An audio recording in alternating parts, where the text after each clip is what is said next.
అందరికీ నమస్కారం. అఖండ 2 తాండవం ప్రస్తుతం థియేటర్ల దగ్గర బాక్స్ ఆఫీస్ దగ్గర కాసుల వర్షం కురిపిస్తుంది. సక్సెస్ఫుల్ గా రన్ అవుతుంది. సో అఖండ 2 ఇంత సక్సెస్ఫుల్ గా రన్ అవడానికి గల రీజన్స్ ఏంటో ఒకసారి తెలుసుకుందాం. ప్రస్తుతం స్టూడియోలో జర్నలిస్ట్ శ్రవణ్ కుమార్ గారు ఉన్నారు. వెల్కమ్ చెప్దాం. Hello sir. హలో సార్, అఖండ విజయానికి గల కారణాలు ఏమిటంటే ఏం చెప్తారు సార్? అఖండ విజయం సాధించింది. చూస్తున్నాం మనం ఈ రోజుకు 12, 13, 14, 15 4 రోజులకు 100 కోట్ల వరకు అప్పుడే వస్తున్నట్టుగా కొంచెం సమాచారం అయితే వస్తుంది. 70 కోట్లు అని అఫీషియల్గా అనౌన్స్ చేశారు. సో మనకు అది కుడి ఎడమ అంతా కూడా కలిపితే ఒక 100 కోట్ల వరకు వచ్చి ఉండవచ్చు ఈ పాటికి మొదటి 4 రోజుల్లోనే. ఈ అఖండ 2 తాండవం ఇంత భారీ ఎత్తున విజయం సాధించడానికి కారణాలు ఒకసారి మనం చూస్తే ఒక 3 కారణాలు అయితే నాకు కనిపిస్తున్నాయండి. ఈ 3 కారణాల వల్ల సినిమా హిట్ అయి ఉండవచ్చు అనేది నేను అనుకుంటున్నా. First one is Balakrishna. ఆ సినిమాలో బాలకృష్ణ హీరో అవ్వడమే సినిమాకు ఒక 70-80% అసెట్ అని చెప్పవచ్చు. ఆ తర్వాత దాంతోపాటు కాంబినేషన్. ఏం కాంబినేషన్? బోయపాటి గారు, బాలకృష్ణ గారి 4వ చిత్రం, రైట్.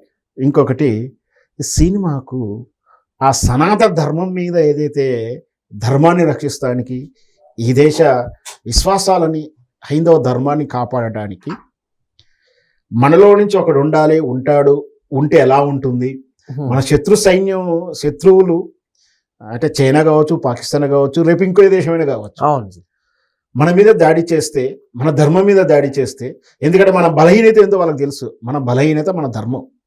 ఈ ధర్మాల మీద, ఈ విశ్వాసాల మీద దాడి చేస్తే ఎట్లా తిప్పికొట్టాలి, ఎట్లా తిప్పికొడతారు, ఎవరుండాలి, ఎట్లా ఉంటాడు అంటే కథ చూపిస్తూ హైందవ ధర్మ వాల్యూని కథాంశంగా కథ ఏదైతే చేశాడో ఆ అంశంలో అఘోర పాత్రలో బాలకృష్ణ గారు చేసినటువంటి ఆ విన్యాసాలు, ఇవన్నీ కూడా కథాబలం అంటాం దీన్ని.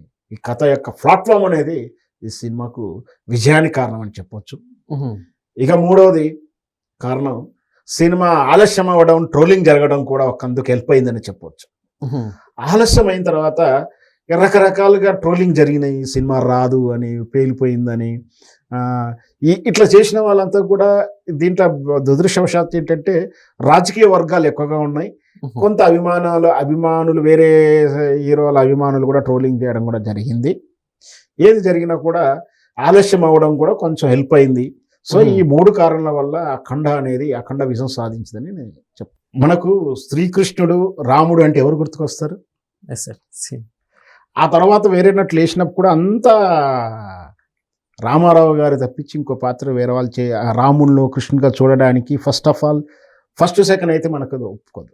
అంత అప్ రాముడు అంటే ఎన్టీ రామారావు గారే, కృష్ణుడు అంటే ఎన్టీ రామారావు గారే గుర్తుకొస్తారు. అట్లాగే కొన్ని పాత్రల విషయంలో ఈ ఫ్యాక్షను, ఈ యాక్షన్ చిత్రాల్లో బాలకృష్ణ గారే, అఘోరలో ఆ గెటప్లో ఆయనకి ఇచ్చినట్టు ఆ రుద్రతాండం ఏదైతే ఉందో, ధర్మ పరిరక్షణార్థం, సనాతన ధర్మాన్ని కాపాడడానికి ఆయన చేసినటువంటి ఆ త్రిశూలంతో చేసేది కానీ, ఏకంగా ఆ మనిషినే దిష్టి తీసేటువంటి విధానం కానీ, అవన్నీ కూడా చాలామంది ట్రోల్ కూడా చేస్తున్నారు. ఎందుకంటే మనిషిని ట్రోల్ చేయడం ఏంద్రా బాబు, ఇదేంద్రా బాబు అని. కానీ సినిమాలో లాజిక్ లేదు. ఆ విన్యాసాలు మనం చాలా సినిమాల్లో చూసాం.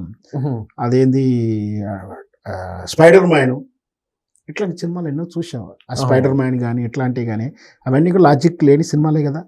ఓ టార్జన్ సినిమా తీసుకున్నా అలా చేసేటువంటి ఆ సినిమాలు కూడా నిజ జీవితానికి దూరమైనటువంటి విన్యాసాలే కదా. ఓ టార్జన్ చూసుకున్నా అట్లాంటివి, ఇవన్నీ సోషియో ఫాంటసీ క్యారెక్టర్స్ అంటాం. అవన్నీ కూడా ఏదైనా ప్రాబ్లం వచ్చినప్పుడు ఆ స్పైడర్ మ్యాన్ నుంచి కాపాడడం, బిల్డింగ్లన్నీ ఎక్కి దుంకడాలు, ఇవన్నీ కూడా సామాన్యుడు చేసే పని అనేది కాదు కదా. అసలు సినిమా అంటే లాజిక్ లేని విషయం కదా. మనకు సినిమాలు అంటేనే లాజిక్ ఏదో కూడా చూడరు. ఎందుకంటే మనం గతంలో కూడా చెప్పాను, ఆ హీరోయిన్ ఏదో రేప్ జరుగుతుంటేనో, సిస్టర్ రేప్ జరుగుతుంటే ఆ హీరో వచ్చి కాపాడాలని కోరుకుంటాడు ప్రేక్షకుడు. అప్పుడు హీరో వచ్చి ఆ బుల్లెట్ నుంచి అప్పుడే వచ్చి ఏదో అక్కడి నుంచి పోతుంటాడు, వచ్చేస్తాడు, ఆ హీరోలో వీళ్ళని తన్నేస్తాడు. కానీ ఆ హీరో అక్కడి నుంచి ఎందుకు పోతున్నాడు, అప్పుడు ఆయనకేం పని అని ఎవడు లాజిక్ అడగడు.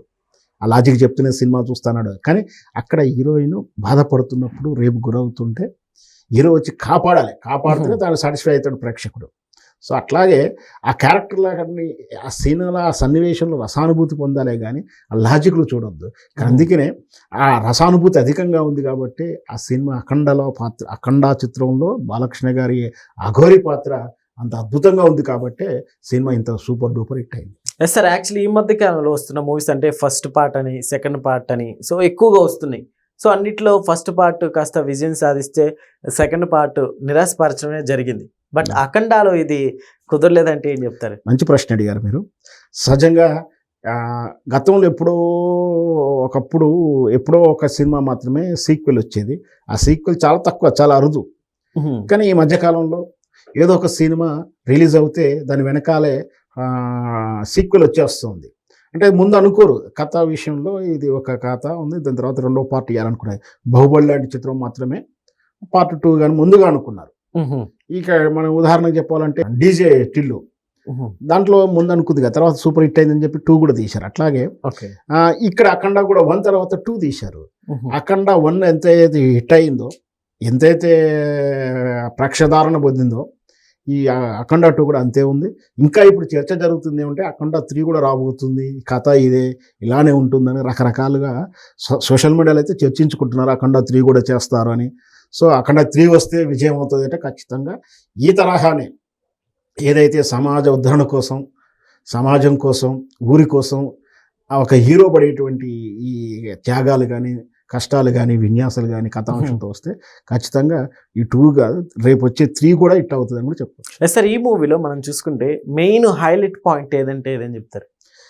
మెయిన్ హైలైట్ పాయింట్ అఖండాలో బాలకృష్ణ క్యారెక్టర్ అని చెప్పాలి. దాంట్లో అఘోర క్యారెక్టరు ఏదైతే సనాతన ధర్మం కోసం, ధర్మాన్ని కాపాడడానికి, దేశాన్ని కాపాడడానికి, ఈ సమాజాన్ని కాపాడడానికి ఎప్పటికి కూడా ఒక శక్తి, ఒక యుక్తి లేదా ఒక వ్యక్తి ఉండాలని ఏదైతే ఉంటుందో, ఆ వ్యక్తి లాంటి వాళ్ళు ఏ విధంగా ధైర్యానికితో ఆ శత్రువులను ఎదిరిస్తారు, ఇవన్నీ ఏదైతే ఉందో బాలకృష్ణ క్యారెక్టర్లో ఉంది.